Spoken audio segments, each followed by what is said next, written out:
Hello, I'm Carl Seibert. Thanks for joining me. In this video, we're going to talk about content credentials support coming to two popular photo editing programs, Adobe Lightroom and Capture One. Now, what's really important about this is these two programs are the first two programs to allow us to use IPTC metadata, or EXIF metadata for that matter, with our photographs. That's critical. If you're a viewer of this channel, you understand how important metadata is. If we think back to the idea of content credentials, which came from an organization called the CAI, the Content Authenticity Initiative, the original idea was to restore trust in media by fighting disinformation. Now, what good is a news photo that doesn't have a caption? It's worthless, right? Heretofore, the only program that we have been able to use that supports content credentials is Adobe Photoshop. Adobe Photoshop strips IPTC metadata through its export dialog, which you have to use in Photoshop in order to work with content credentials. So in other words, we could not have a workflow for most of us that would function if we tried to use content credentials. Now, a year ago, a little more than a year ago, I brought you the news that the Leica M11P was the first camera actually on the market to support content credentials. At this point, that's a year and 4 months, I think, later, all of the major camera companies have made announcements or are known to be working on prototypes of C2PA content credentials capable cameras. But at this point, we now have still only two cameras that will work with content credentials. The Leica M11P, and as of a couple of weeks ago, the Leica SL3S. Now, I don't know about you and how it goes in your household, but for many of us, a camera that costs $13,000 US with a modest lens would not be characterized as readily available. But setting that aside, fairly soon we will have cameras that will work with this technology. So we need software that will work with this technology, and we need software that will work with this technology throughout the workflow. At the end of this video, I will show you a workaround that will allow you to publish a content credentials protected picture on your website. If your website is on WordPress, and the chances are pretty good that it is, WordPress being the most popular CMS for websites in the world by a pretty long margin. So let's jump into Lightroom and see what's going on here. So here we are. We're in Lightroom. We've seen these pictures before. This is the same set of pictures that I was able to make when the M11P came out through the kindness of the people at Leica Store Miami. And to this date, these and just a handful of others are the only pictures that I have that have content credentials on them. Normal, ordinary Lightroom interface. One thing that we thought we might want to see here, that I would like to see here, we don't. It'd be really kind of nice if there was some indication on this thumbnail that this picture, in fact, has a content credential attached to it. Some of these do, some of them don't. We can't tell. I can't really criticize Adobe too harshly for not doing that. Very easy to tell if there's a content credential on the picture. Not so easy to tell if it's a valid content credential. So there would be a lot of overhead in that. We'll give them a pass on that for the moment. In any case, we have this picture here. I am not an Adobe Lightroom user, so I will not torment you by watching me stumble and bumble around trying to edit this picture. You can see from these other frames that these frames are all in color and that I made edits on this one. I toned it. I did some dodging and burning. I cropped it. And I made it black and white, so it's pretty obvious that I've done some stuff here. Fine. Now let's go to what's new. If we look over here in our metadata panel, you can see that I have loaded a template. And as I have said many, many times before, always, always, always use a template. So we'll type in a caption. We will say this is a caption, and we'll just leave it at that. Fine. So then if we go back to our picture and we go to export our picture out of Adobe Lightroom, here we have the Lightroom export dialog, and we will actually see some content credentials stuff. There are two panes in the export dialog now that have to do with metadata. One is the one that we have always seen, and it is this one right here.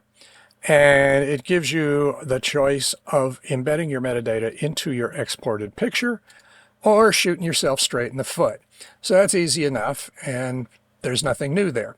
Now we have the Content Credentials Early Access pane, and all software that works with content credentials at this point is early access or beta or something like that.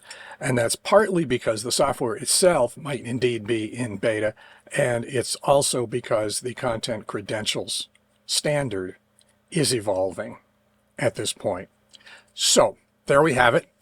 There's some preliminary preamble text here, and now we have a pull down just like the other metadata pull down, and it is going to ask us what we want to do with the content credential that is in this picture.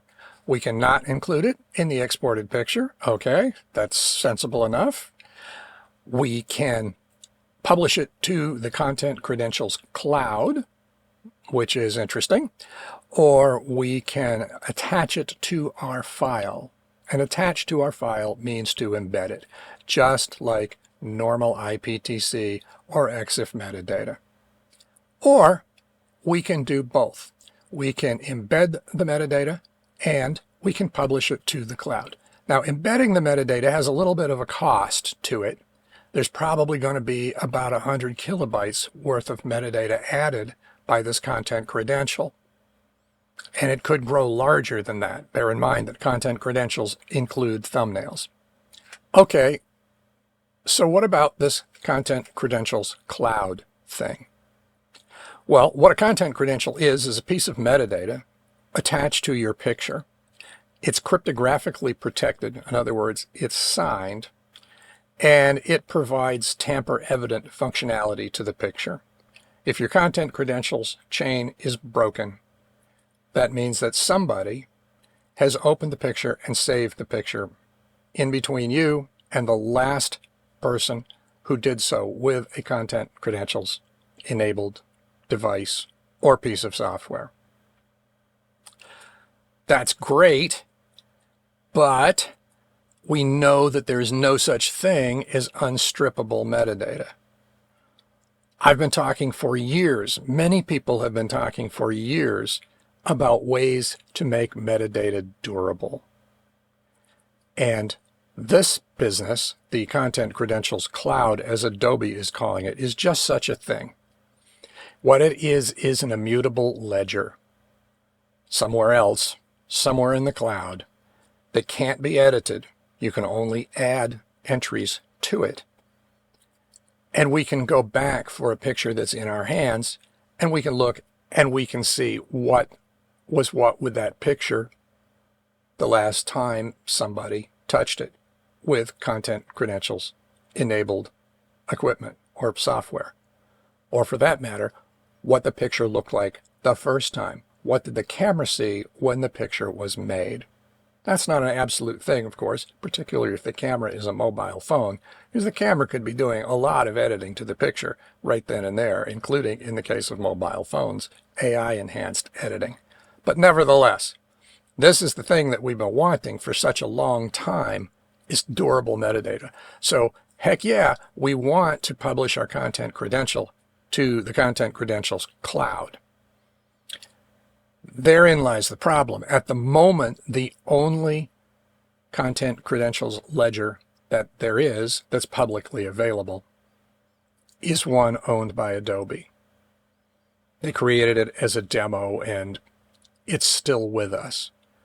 Ultimately, for this to work, we're going to have a neutral place to store these things, something that's not associated with one software developer or another software developer or a certain brand of camera or something like that. Does that mean that a neutral third party like the C2PA itself or the IPTC will take ownership and run such a ledger. And by the way, it's very tempting to refer to these ledgers as blockchains, and indeed they can be. There are commercial implementations of the C2PA standard that are in existence, if I use the word a little bit liberally right now, that are in fact, according to Hoyle, blockchains. They don't have to be blockchains as long as they get the job done. But we're going to need some way to check back to see metadata that has been destroyed. And that either means a neutral third party, or maybe it means some sort of an arrangement where you have a meta search engine that can crawl over a bunch of different cloud ledgers. I don't know. At the moment, we only have just the very one, so we're going to go right ahead and we're going to use it. So there. Moving down in the pane, we can tick boxes, which will allow us to include things, including the producer field. That's C2PA's version of the creator field. It's just a string. It is not the result of an X509 identity certificate. Adobe has taken my name from my Adobe account and placed it in here. The interface doesn't give me any way of changing that. Depending on what name I used when I created my Adobe account, that could be okay or that could be a problem. We can take this tick box and we can include into our C2PA record links to our connected social media accounts. I don't even want to think about it. It's like, why in the world when there's all the important things that we could do? Never mind. And we can do edits and activity, which I think could be a problematic thing. We're going to see later. What this is the C2PA's way of allowing us to note in the C2PA record what we have done to the picture. Kind of sounds like a great idea, but in practice, I'm not at all sure that we're going to be really interested in doing that. So at this point, we can go ahead and export our picture. And it's Adobe Lightroom, so here is our picture exported to a folder on our file system. And we will bring up the C2PA verifier, drag the picture onto it, and bada bing, we have edited a picture, we have added a caption to a picture, and here we have a valid content credential record for that picture. And it shows here what the previous content credential record was. And this is the one that was written by the M11P camera. And here we have some sort of useful EXIF data included in our C2PA record. And again, not to denigrate EXIF data, but I kind of wonder why we're putting EXIF data into our cryptographically protected C2PA record. I don't know. Here, if we pop over to the version that we just made, it tells us that we just edited this version in Lightroom Classic. Good to go. We know where that came from. And here we see actions. And this is the C2PA's attempt at letting people know what was done to a picture. What was done to a picture legitimately in a C2PA-enabled piece of software, I might add. So it says we did color or exposure edits. And there's explanatory text about what that might be. Okay, fine. I'm all right with that. That's exactly what we did. It says that we cropped the picture. Well, if we go back and forth between these thumbnails, I think that's pretty obvious, but okay. And then we did drawing edits using tools like pencils, brushes, erasers, shapes, paths, or pen tools. And that's from when I did some burning and dodging on the picture using Lightroom's mask tool, which is not a malicious activity. It's not involving falsifying the picture. It's absolutely standard photo processing technique, but it kind of doesn't look like it here. That's my problem with this. As a professional looking at this doesn't tell me anything. Did I draw a mask? Did I remove something from the picture? Did I paint in details? What did I do? Doesn't say. As a layperson looking at this, it just looks suspicious.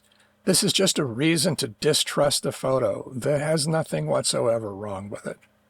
So for me, I don't think that I'm going to put that information into my record. And I have that choice in this software and also in Capture One. And again, that's up to the developer.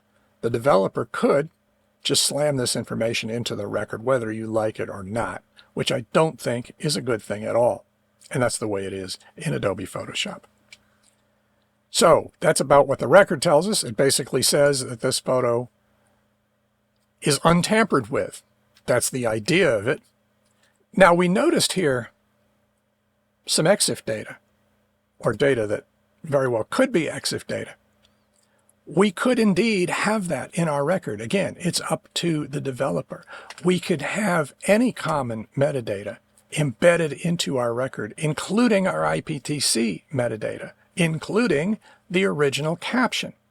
And if you go with the idea that the point of this process is to tell us whether a picture is authentic or not, or where it came from, or at least who claims to own it, that's pretty important.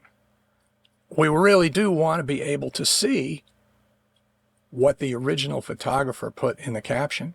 We want to be able to see the original photographer's copyright notice. Remember, metadata empowers honest people. That's the motto on my blog. Well, there you go. If an honest person is looking at an unknown picture and goes back to the C2PA record, that person should darn well be able to find out who made the picture and who owns the picture, and by extension, how they can honestly license the picture. That'd be a really good thing. But basically, we've seen what we need to see in Adobe Lightroom. We've made a picture, we've exported it, we didn't break the content credentials chain, and that's all good. Now, breaking the content credentials chain is another thing that we should probably take just a moment to look at. So let's go to Photo Mechanic. And here's our picture. We're looking at our Lightroom export folder, and this is the picture that we just exported, and it has a valid content credential, and in a minute it won't. Let's say I just click the star and put a star rating on the picture. Now, most programs that are not non-destructive all-in-one programs like Lightroom or On1 or Capture One work about the same way. I don't know any one of them that would throw up a dialog at this point and says, do you really want to save this picture? No, they're just going to put the star on the picture, save it into the metadata for you, and that's going to be that. And so if we drag this picture, hello.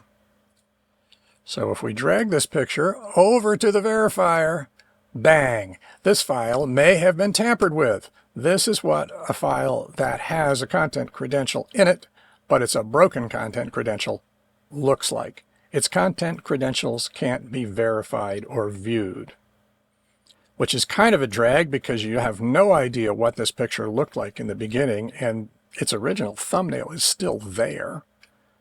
It just can't be verified that it hasn't been tampered with. Ouch. Okay, so here we have the same photos that we had before. Different files, these are copies, but it's the same photos. And here we have a photo that I've edited and I've cropped it, did all the same things that I did to the other picture of Lorena Morero. And it's ready to go. And once again, I'm not a Capture One user, so I'm not going to make you sit here and watch me do all of that stuff. However, let's pop over here to the all-important metadata section, and we'll see that this picture actually already has a pretty complete set of metadata attached to it. But for the sake of argument, we'll just blank all that. We will pop in my template, same template that I had over in Lightroom, and we will just type a caption, a complete literary work of art, hello world. And just like in Lightroom, oh, by the way, just like in Lightroom, we don't have any icons on the thumbnails telling us whether or not we have content credentials on these particular pictures, for the very same reason that we saw that in Lightroom. However, just like in Lightroom, the fun starts when we go over here to the export dialog. So let us choose an export recipe, is what Capture One calls it. It's a preset whatever. Same as in Lightroom. And we have the same sort of set of panels that we had in Lightroom. We can name the picture, send it to particular places, do all those kind of things. We have a metadata panel that allows us to export our metadata, all of it, part of it, whatever. We can include ratings and color tags if we want to or not. And then we have a content credentials pane, pretty much like the one that we saw over in Lightroom. We tick a tick box. We can include content credentials. We can tick another tick box, just like we had in Lightroom. We can include or not include the producer field. This time, however, it's an editable field, and I can put anything in it that I want. Elmer Fudd could claim to be the producer of this picture. And we have edits and activities. We can tick it or not tick it. We saw it before. You know what I think about it, so let's don't do that this time. We'll go export one image. Capture One is going to tell us that this requires an internet connection. That's because they use a third-party server for those pesky 509 certificates. Probably a good idea, but something to keep in mind. You probably won't be able to do this if you're bumping down a country road in the back of a pickup truck. So we have now exported this picture. Here it is in Capture One's export folder.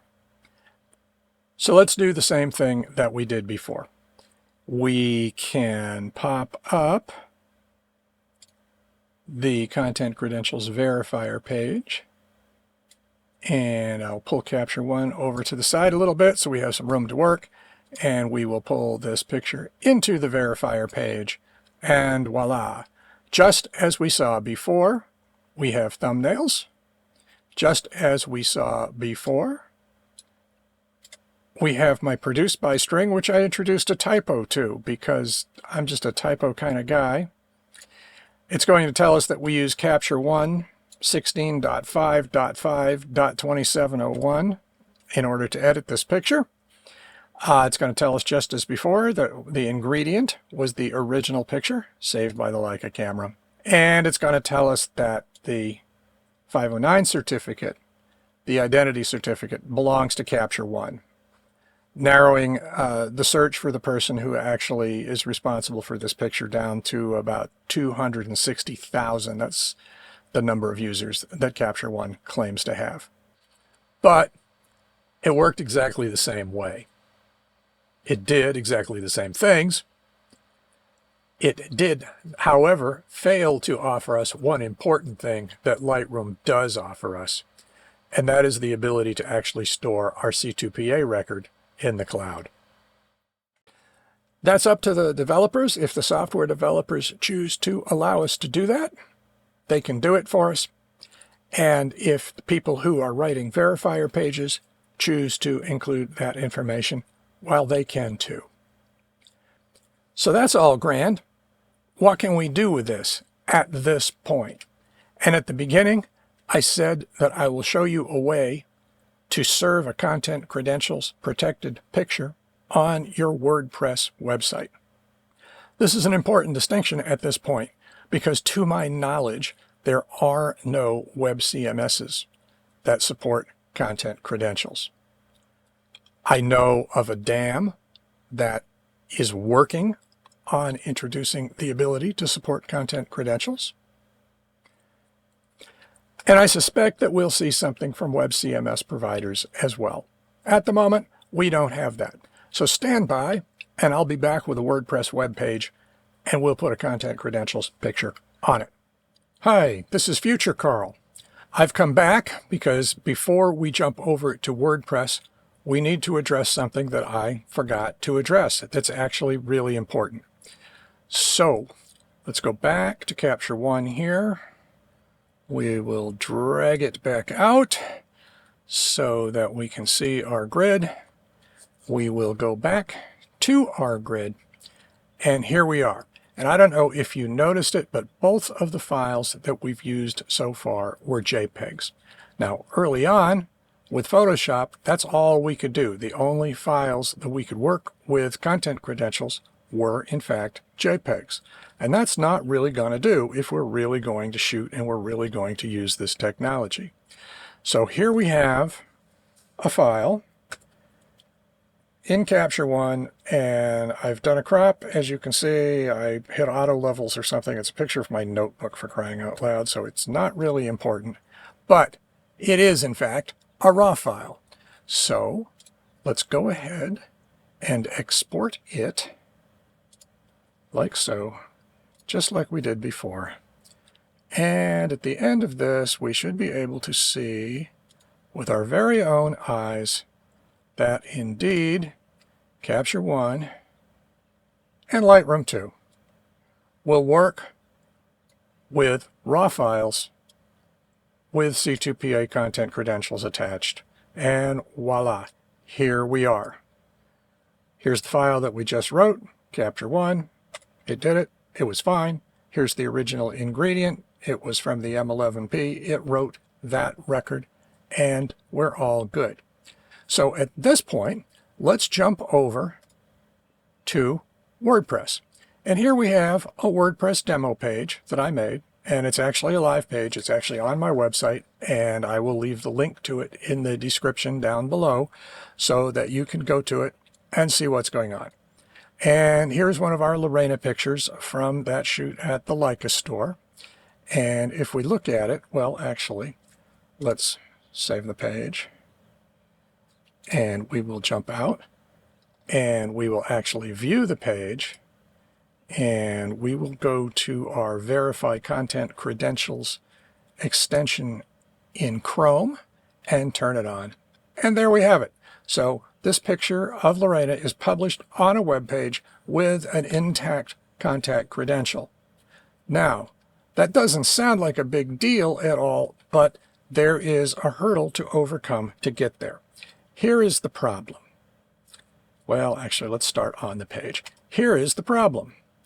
If I go to this picture and I hit the inspector and we look at the code that is bringing it to us, we see this thing. We see a source set attribute in the image tag. Now, what the source set attribute does is it allows the browser to choose between a selection of renditions of a photo in different sizes. The idea being we don't want to waste bandwidth downloading to an itty-bitty browser with an itty-bitty viewport, like maybe on your phone, a great big giant retina-ready 4,000 pixel wide picture. So what happens in WordPress and in other CMSs, actually I would be willing to bet at this point pretty much in all of them, when you upload a picture to your media library, this is what you get. You get your original picture, and then you get a series of scaled versions of the original file. So these are all files that could be served to the web browser if it decides, based on how big its viewport is, instead of the giant original file. You can see in this case, I didn't do anything about optimizing that file whatsoever. It's over 7 megabytes. That just won't do. At reasonable sizes, 100 or 67 kilobytes, that'd be just fine. Okay, but the problem is, in order to get these rendition files, we have to make them. The CMS is going to have to open up the file, resize the file, and save the file again. In WordPress's case, if you're a dedicated follower to this channel, you know that you should use the ImageMagick imaging library to do this, because ImageMagick will do this without stripping the rest of your metadata. Unfortunately, ImageMagick does not have the capability of working with content credentials at this time, and it's a steep hill for the developers of that particular library to climb to add content credentials capabilities in ImageMagick. So we can probably count on that not happening for a while. GD hasn't gotten to the point where it can even include regular metadata yet, so it'll be a while there. We need to work out a workaround. So the first workaround that I came up with, and this is the Lorena picture that we just looked at, was I just went with my FTP client onto my WordPress server and deleted all the renditions. That was a really sort of a clumsy way of doing this, and it also means that we have to have FTP or file manager access to our server in order to do that. So I searched for a better way, and indeed, let's see if I found one. Let's scroll down on this page. Let's put it in edit mode. And we can scroll down on this page, and we will just add an image. And we will go to the media library, and we're going to add this image in just an absolutely sort of a normal kind of way. We'll pop over to our media library. Here's an image that I happen to know has a credential on it. So bang, we will just sort of select it. We will pop it on our page, and we will make it a sort of a reasonable size on the page, and then that's fine.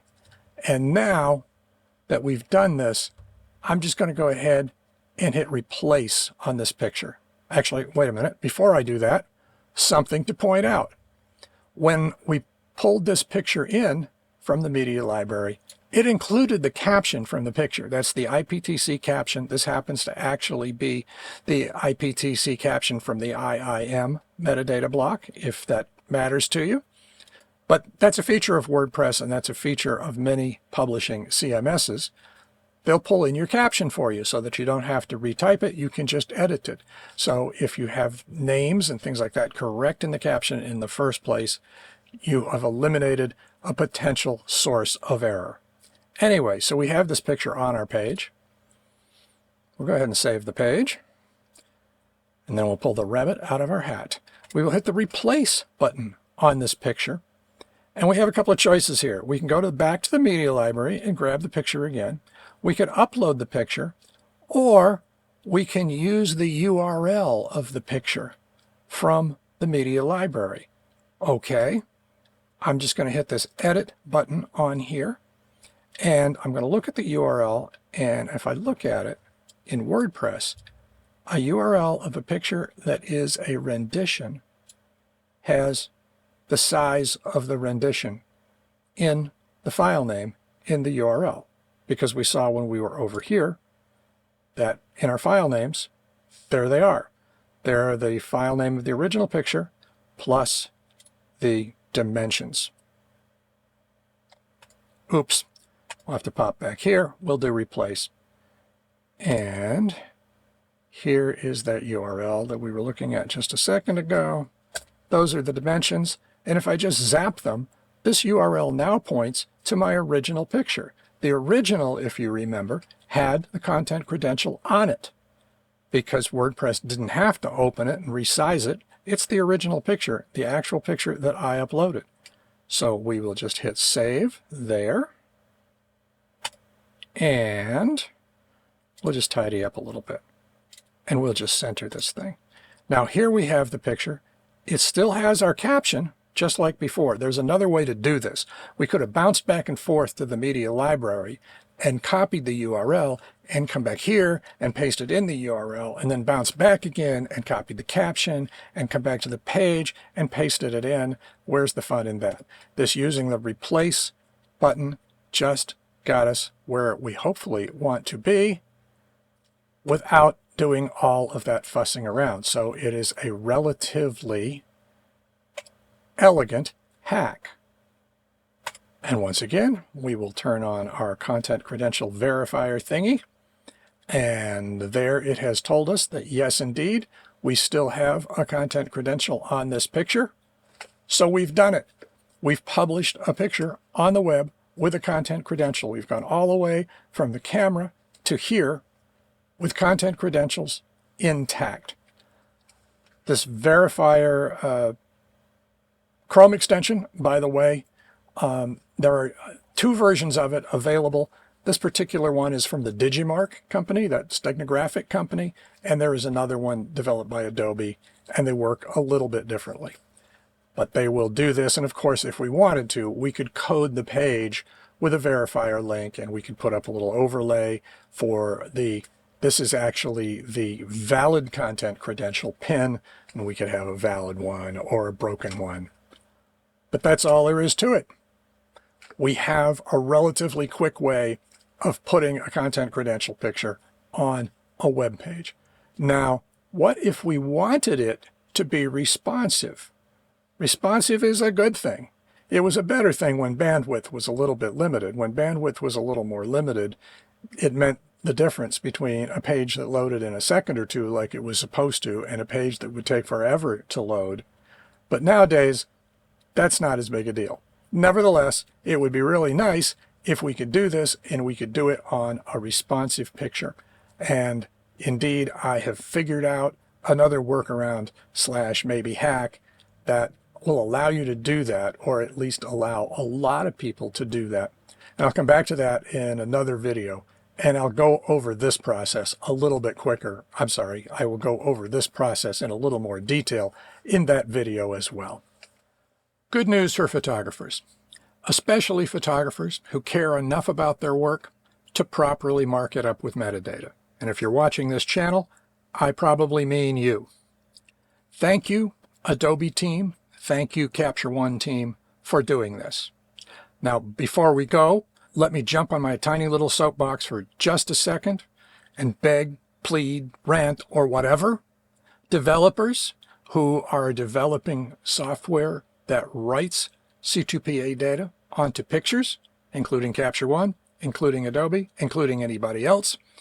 People who are developing verifier tools of one sort or another, please let us embed our IPTC data, assert our IPTC data into our C2PA manifests.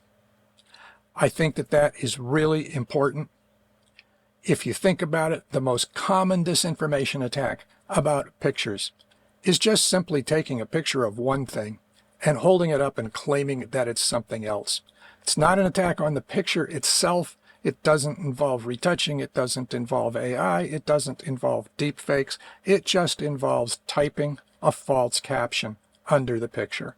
And if we could have the ability to go back and see the original caption, just like we can see the original thumbnail in a picture, that would put the kibosh to that particular attack, at least for people who care enough to want to know if something is valid or not. That's a whole nother issue for a whole nother video, perhaps by wholly other people. We'll leave that go. The other thing that I think we really need is we need to work out this business of the cloud ledger. We need to have a cloud ledger or some sort of system of cloud ledgers that's available to all of us. I can't really criticize the Capture One team too badly for not wanting to write into their competitors' cloud ledger. That just doesn't make any sense. We need to have some sort of an immutable ledger that's available to everybody. And indeed, there are some other issues that need to be worked out involving the C2PA standard itself, and that will probably get done. And that brings us to what might be the big question, which is, are content credentials going to be the next big thing? A lot of people seem to be betting on that. Or are they not?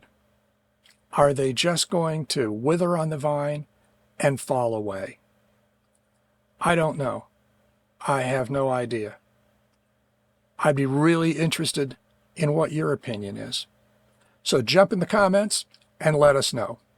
And as always, until next time, mind your metadata.